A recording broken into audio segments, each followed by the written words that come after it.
Hello, I'm Austin Heyman. Welcome to Seniors Today, a monthly program produced by the Commission on Aging and devoted entirely to issues and interests of Montgomery County seniors. This month we learn about the wonderful services offered by the Montgomery County Volunteer Center, and we reflect on 15 years of doing this show. But first, scam artists targeting seniors have always been a very difficult problem. First it was in person, knocking on someone's door. Then we had computer and internet scammers.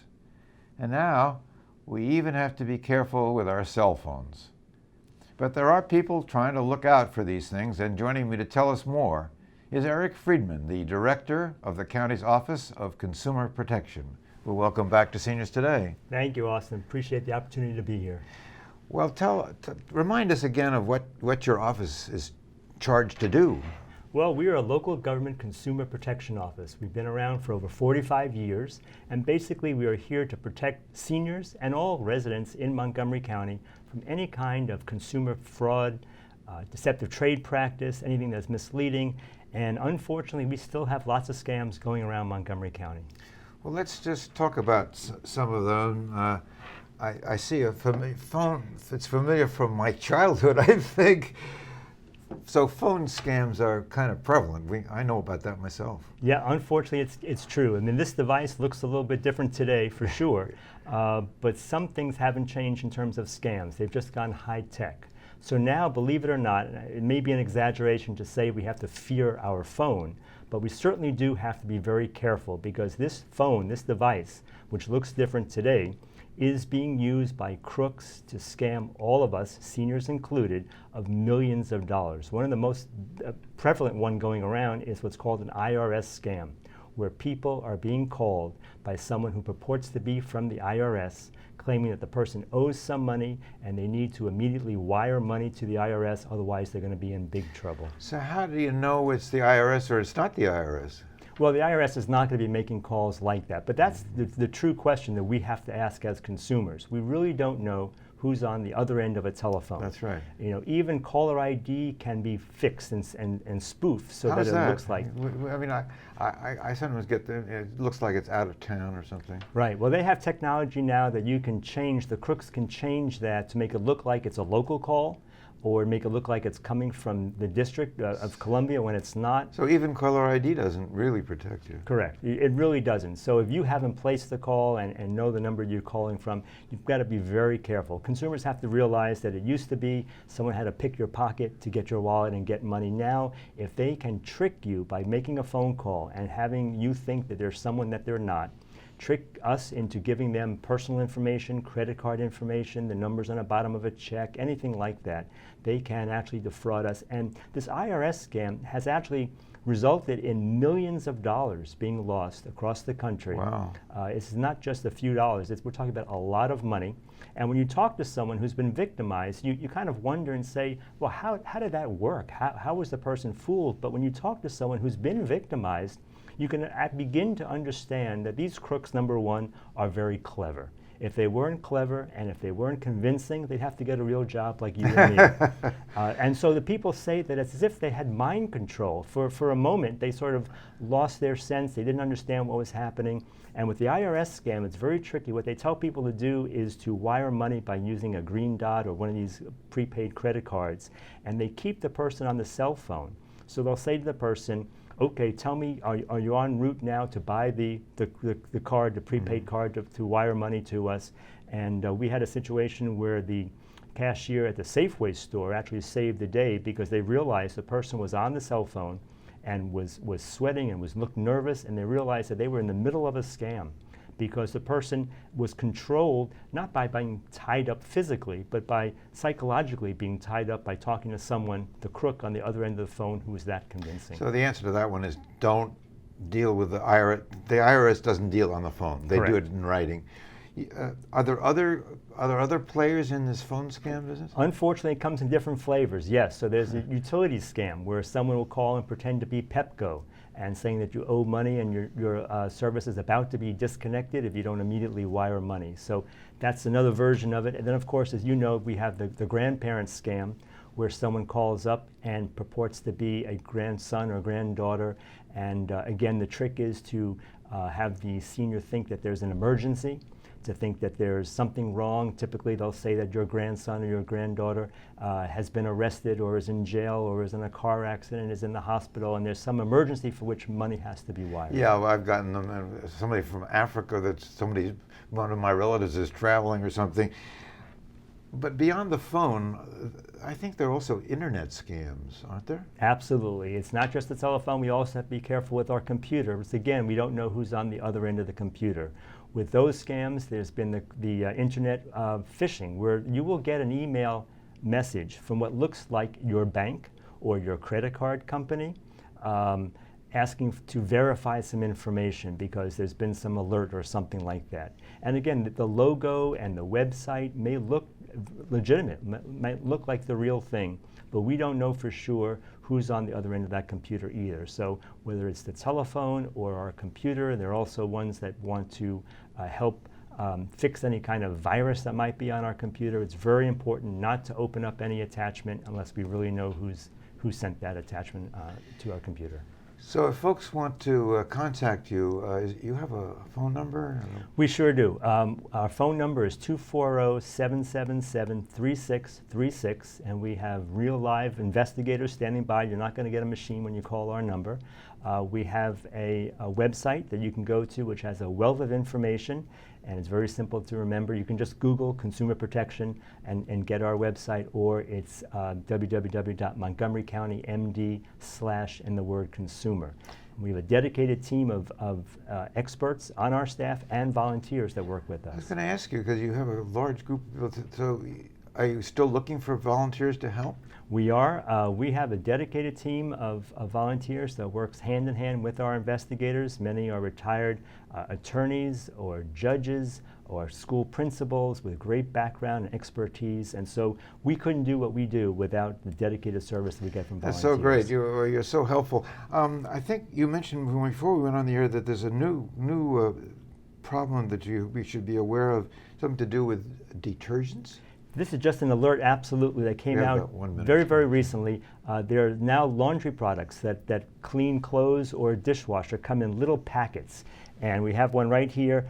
There's an alert right now. We just want to protect all grandchildren and children that if you have these in your home, please make sure that they can't be obtained by a child easily. There's going to be a voluntary order that they be kind of locked up and not made so colorful, because unfortunately, tens of thousands of children are ingesting these or inhaling them and going to poison control centers and hospitals. Well, thanks so much for coming in. Your office is just a terrific resource, and it's very reassuring to know that you're there and we can call you. Absolutely. Thanks for coming in. Thanks, Austin. When we return, we'll talk about the many opportunities the county's Volunteer Center provides. So please stay with us. We'll be right back.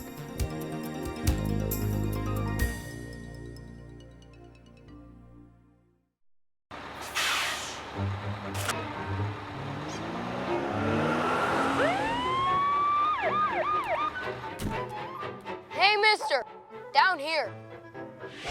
You illegally passed the stop school bus.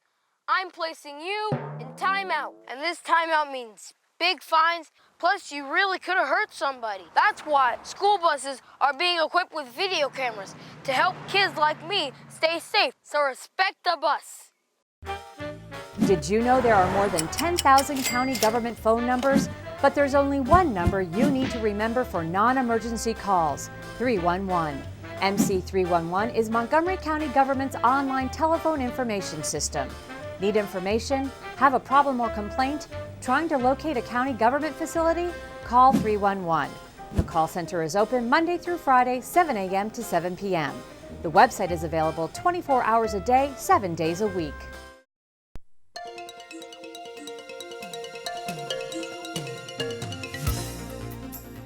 Welcome back. Montgomery County's Volunteer Center is an award-winning organization that provides resources and information to connect those who wish to volunteer with organizations and individuals.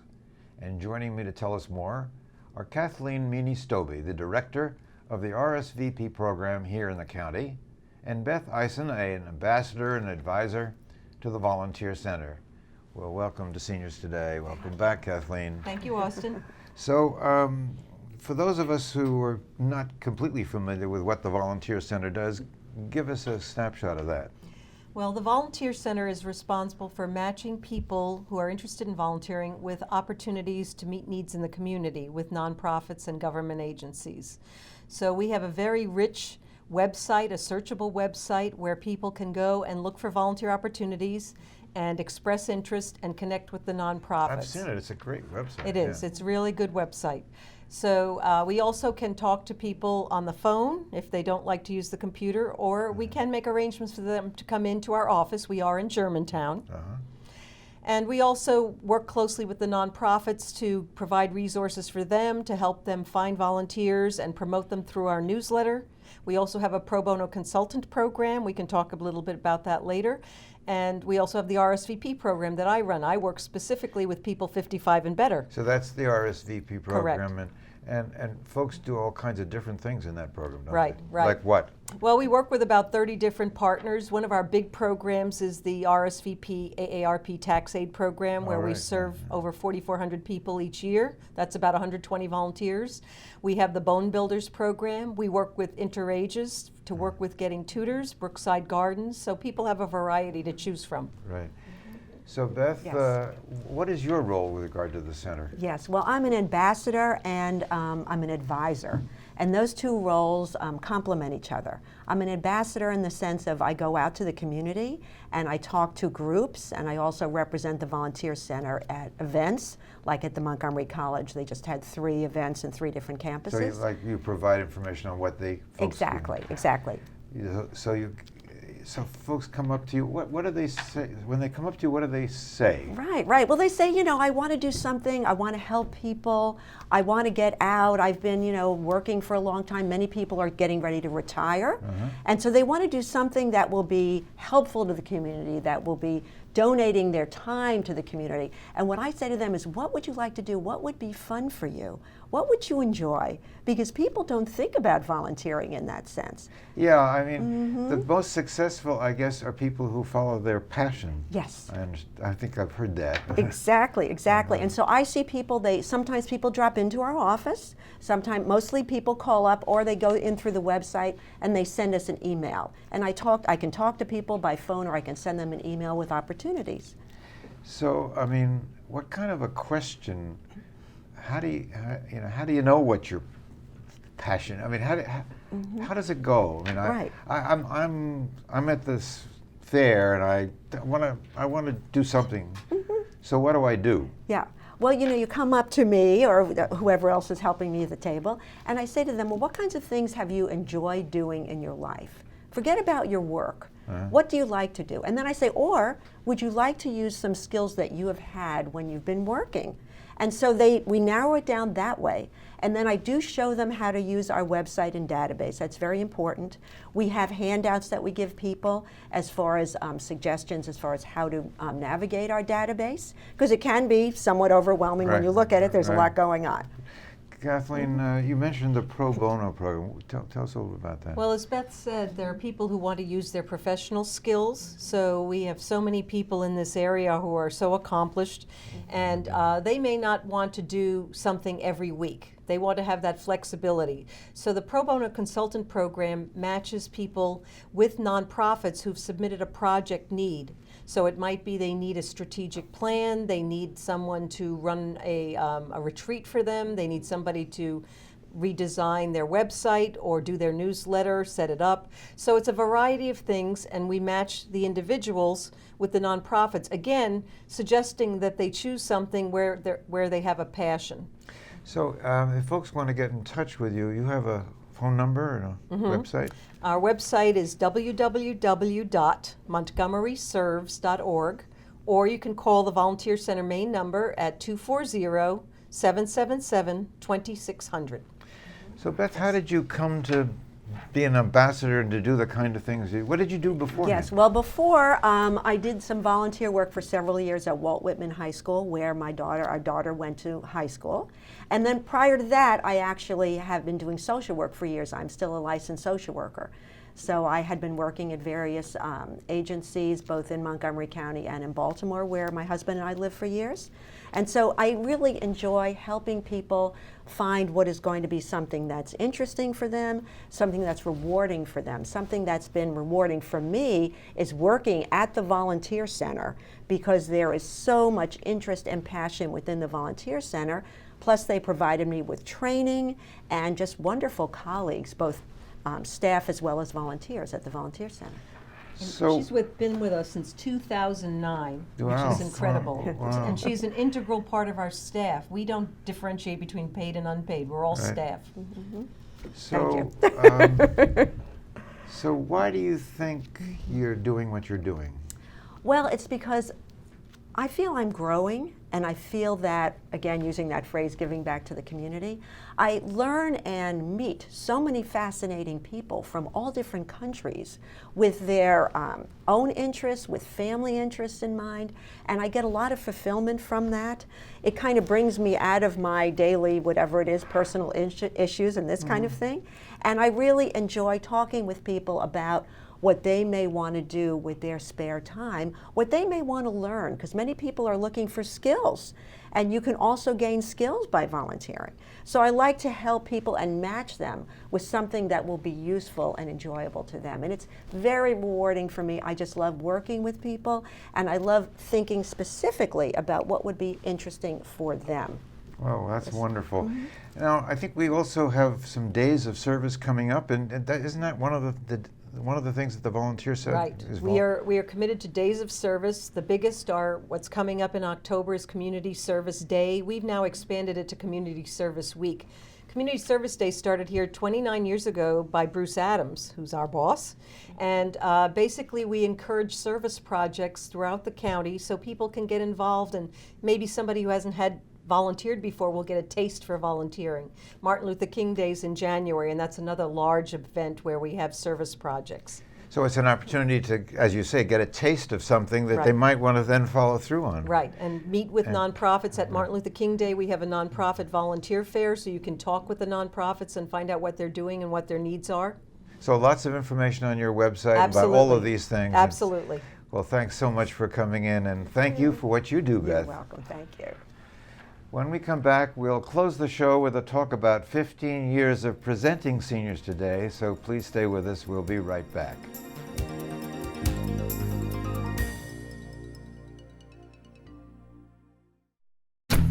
In Montgomery County, we have a goal to reduce waste and recycle 70% of all waste by 2020. By recycling and reducing waste, we save natural resources and make our community even better. So recycle at home, work, school, everywhere, and keep recycling going. For more information, call the Montgomery County, Maryland Division of Solid Waste Services at 311 or visit montgomerycountymd.gov/recycling. Keep it going. Recycle more now.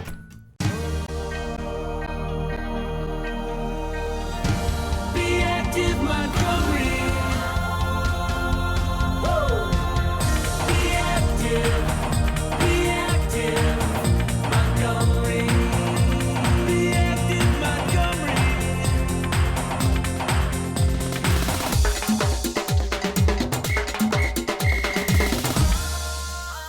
Be active, Montgomery.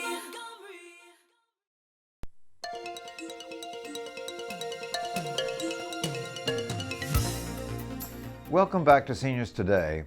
Over the summer, my producer and I had a chance to talk about doing Seniors Today for 15 years. Here is that interview.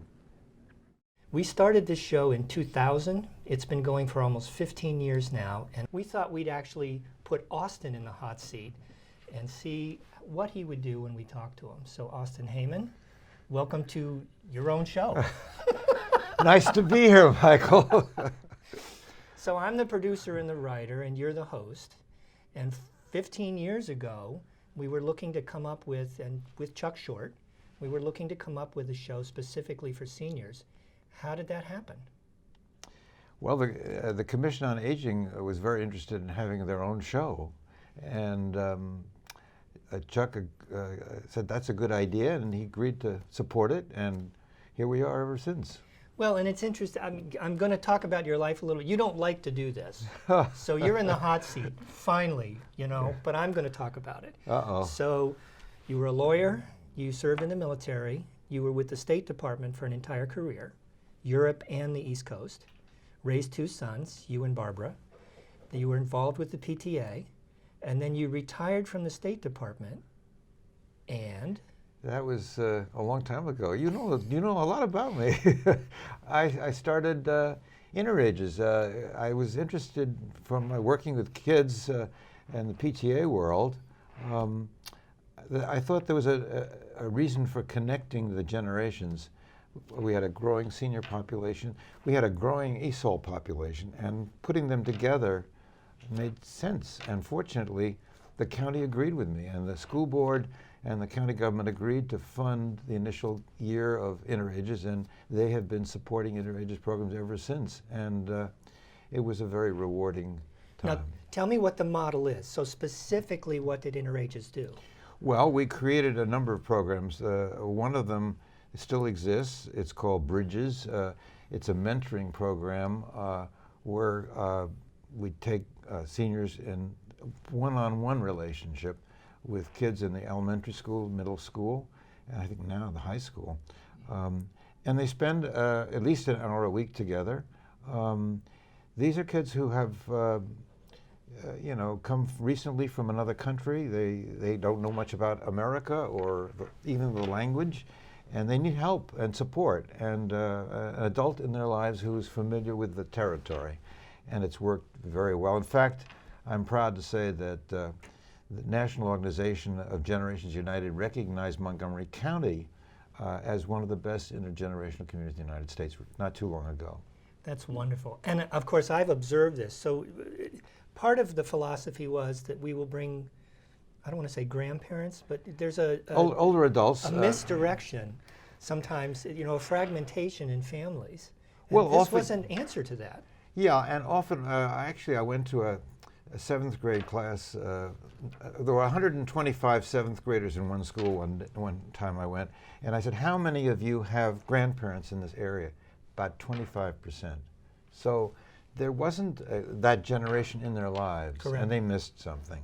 Correct. But also the seniors got a great deal of satisfaction by just connecting. We also had a program that was called Share, it still exists, where we took kids into a nursing home or assisted living facility, and it was wonderful to see the smiles that came from people who didn't smile a lot. So you were with Interages for a while. 11 years I ran it, and I was on the board after that. And so Interages actually is now 29 years old. And several years ago, it merged with the Jewish Council for the Aging. They've embraced the concept, and it's carried it forward well. So essentially, I stole you from Interages. It must have been for the enormous salary that I was paying you, I guess. Yeah, yes, I noticed. You get a deli sandwich once a year. What do you want? I get a lot more than that, Mike. Well, let me tell you, 150 shows, and what people may not know, and I like to brag about this, you only missed 2 in 15 years. And both times you called and you were so hoarse, probably from the flu, that you just couldn't do it. But you've done 148 of the 150 shows, Austin. But let me say, you have done them too. So I want to take this moment to thank a lot of people because, this wouldn't have happened. The Commission on Aging is the host sponsor. Correct. And those guys help plan and think of the ideas and make the contacts. And we would have a committee that would come up with story ideas, and they would be using their contacts over the years. So that's an important. And then the guys here, the crew. I mean, this crew and You bet. others. Andre and David and Tracy and th- Joelle. They make it happen. So, and hopefully we'll do another 15 years, Ah! given the salary. Can we do that? Well, we'll take 1 month at a time, I think. Well, we're going into repeats. What people may not understand is I'm doing this interview with you. The 150th came at a great opportune time because It's summertime. Yeah. every summer we go back over the year and we pick. We can't pick all of the interviews, but we pick a few so that we're able to show them again, and it gives you a break so that you can do other things. But Well, I wish we could show actually some of the. We had some really great shows over the years. Yeah. I wish we could show some of those. In fact, I bought a couple of the books of those authors. well, I'd like to talk about that. We have about 2 minutes left, so Okay. we don't have a lot of time. But in fact, we've interviewed Well, wonderful people over the years. I mean, I have you beat though, because I have Stan's first edition and his fourth. Okay, you do have me beat. Okay. Yeah. We interviewed Stan Hinden 4 times, I think, about how to retire and be happy. He was Washington Post a Washington journalist. Post journalist, and he's just great and terrific information. And then I do have Gene Cohn's book. Yeah, he only The- brought one. You got it. Yeah, the late Gene Cohn was a pioneer. The book is called The Creative Age, and you know he left as a legacy the National Center for Creative Aging, whom we did interview recently. Whom we've had on. But we also had Abigail Trafford. We had Nancy Schlossberg. We also had Prime time. Primetime. You know, and I just think I Yeah. think all of these authors are just Yeah. and they all live in the county. Yeah, well, and We've more really had an recently, opportunity. Mark Shriver, who wrote a book about his Mark. father. So that Yep. and Bob Levy, it was just terrific. And then we've covered a lot of different subjects. I had to learn a lot. Well, and you do your research, and I appreciate that. But maybe that's the last thing we can end with here, and that is that the dream of this show was to be able to provide concrete information on a number of topics for people. We've done Medicaid, Medicare, macular degeneration. I mean, we. Oh yeah, we- hearing. Well, a lot of things about the county too. Transportation. Correct. Correct. Reverse mortgages, that national issues. Correct. And how to be safe in your home. We've covered Alzheimer's. We've covered an awful lot. I mean, that's the exciting thing for me, because I had to do a little homework. Exactly. Well, Austin, thank you so much for 15 years. Please give me 15 more. Thank you for having me. I would like that. But I want to thank the county. It's been a great pleasure. Well, and we'll see what's happening here with the next 15 years. Great. Well, that's it for this month's Seniors Today. Don't forget that you can access a great deal of information about county services for seniors by going to the Montgomery County Senior website at www.montgomerycountymd.gov/seniors, or call the Senior Resource Line at 240-777-3000. And as always, thank you for watching Seniors Today.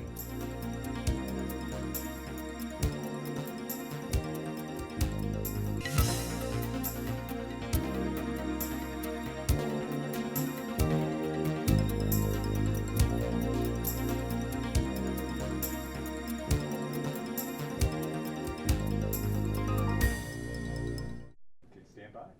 5, 4, 3, 2. Welcome back to Seniors Today. Over the summer, my producer and I had a chance to talk about doing Seniors Today for 15 years. Here is that interview. Okay, you got a good on that? Okay. I'll count you in. 5, 4, 3, 2. Well, that's it for this month's Seniors Today. Don't forget that you can access a great deal of information about county services for senior. Okay. It's 5. Here we go. 5, 4, 3, 2. Well, that's it for this month's Seniors Today. Don't forget that you can access a great deal of information about county services for seniors by going to the Montgomery County Senior website at www.montgomerycountymd.gov/seniors, or call the Senior Resource Line at 240-777-3000. And as always, thank you for watching Seniors Today.